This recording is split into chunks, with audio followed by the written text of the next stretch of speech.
Hi friends, நம்ம இன்றைக்கி என்ன பார்க்க போகிறோம் அப்படின்னா ப்ளவுஸோட பின்பகுதியும் கையும் எப்படி தைக்க போகிறோம்னு நம்ம பார்க்க போகிறோம்.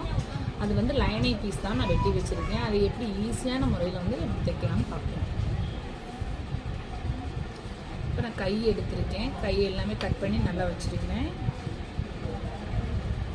நீங்கள் நினைக்கல இந்த கலருக்கு ஏன் இந்த கலர் துணி கொடுத்துருக்கீங்கன்னா, அவங்க வந்து கஸ்டமர் கொடுத்த கலர் வந்து இந்த கலருக்கு இந்த கலர் லைனிங்காக தான் கொடுத்துருக்காங்க. அதனால் நம்ம அதை வச்சு தைக்கிறோம்.